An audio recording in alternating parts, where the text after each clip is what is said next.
Hello, fellow humans. There is no nice way to say this.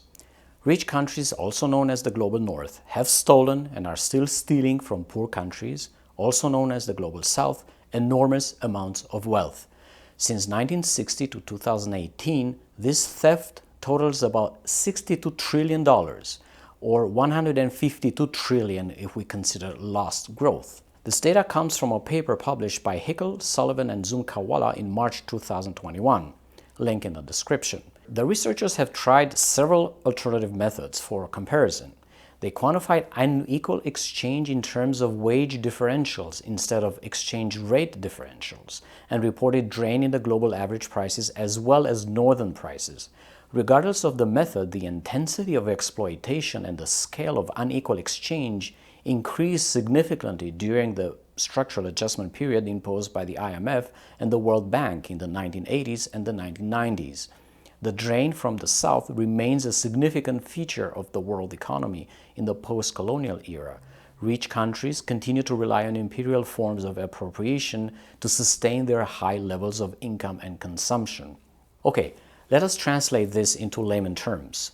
We need to know about purchasing power parity and market exchange rates. PPP is a method that shows how powerful a currency is, meaning how many goods it can buy on the market. For example, $100 buys more stuff in the US than it can buy in Switzerland because the same stuff is more expensive in Switzerland. In other words, the dollar has less power to buy things in Switzerland. Another way to look at it is nominal GDP per capita that in India is about $2,300, while on a PPP basis, it is about $8,000. That is because stuff is so much cheaper in India, you can buy more of it with the same dollars. At the other extreme, Denmark's nominal GDP per capita is about $70,000, but its PPP figure is $66,000, again because of the local prices of stuff. MER is just the traditional currency exchange rate, for example, 1.13 US dollars for 1 euro, roughly as of today.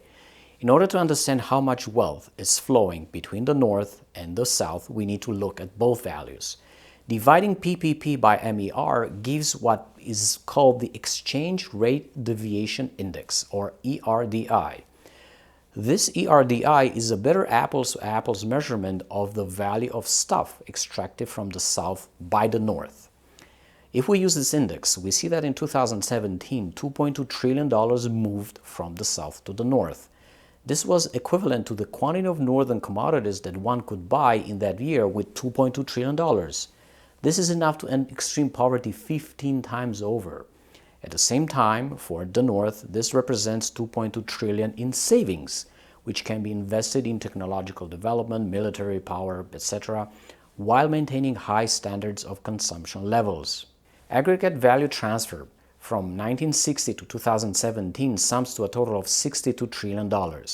From the 1980s, during the so-called structural adjustment program imposed by the IMF and World Bank on the Global South, the price distortion factor doubled, which is the relative difference between the prices in the South and the prices in the North. This happened through making labor and resources cheap in the South relative to the North. In this graph, we see the higher the factor, the higher the distortion, or the proportion of prices in the South and those in the North. You can see how in the 1980s, this distortion quickly went up and it is still high to this day. This means the purchasing power of the Global South remained low compared to the Global North, considering also the differences in wages. If we look at some individual countries, we see that China was the biggest loser at $18.7 trillion since 1960, or over $13,000 per person. That is how much each Chinese person lost due to the cheap goods leaving China and being sold in the North. Each Mexican lost over $20,000, each Indian over $2,000, each Russian over $20,000, each Malaysian over $75,000.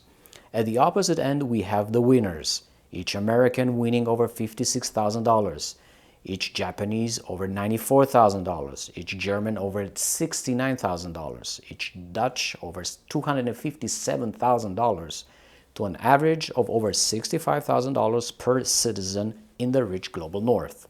If we look at regions from 1960 to 2017, the theft looks like this. From China, over 18 trillion net dollars went to the north. From Southeast Asia and the Pacific, over 11 trillion net dollars went to the north. From peripheral Europe, over 8.7 trillion. From sub-Saharan Africa, over $2.2 trillion went to the north. We have to call it theft because it comes from the exploitation of labor and resources by the north against the will of the south and under the threat of force and sanctions. Imperialism can take many forms. The structural adjustment programs were just one form of imperialism. Outsourcing is another. Free trade is another. Regime change is another. The North is guilty of all these. Now to the bigger number. If the value of outward transfers had stayed in the South, it could in theory have been reinvested for national economic development. If we assume a rate of growth consistent with that of Southern GDP in each year, cumulative losses over the period sum to $152 trillion, significantly higher than the previous $62 trillion. Not only the South was not given a true chance to develop and grow, but it was intentionally prevented by the North. You may wonder, okay, so what? I know all this. How is this affecting my life? I still have to go to the supermarket to buy food. I still need a car to go to work. I still need to pay my mortgage or my student loan or my credit card. I did not oppress the global South. The government did it, and the corporations did it. And you're right, this is all true. They did it because they have the power and did not ask for your permission. That is why you need to know all this so you can ask for that power back, which means you have to reject the way in which capitalism is organized, where all the power is at the top. You need to demand the democratization of the economy, including your workplace. Organize, strike, disobedience, activism. If you had the power, would you outsource your job overseas? If you had the power, would you exploit the people in the global South? When you will get that power back, your life will change like you have never felt it before. That is why information like this paper matters a lot. In conclusion, dear fellow humans, please spread the word and stand up to power. Share this video and subscribe so others can hear about it. Thanks for watching. See you soon.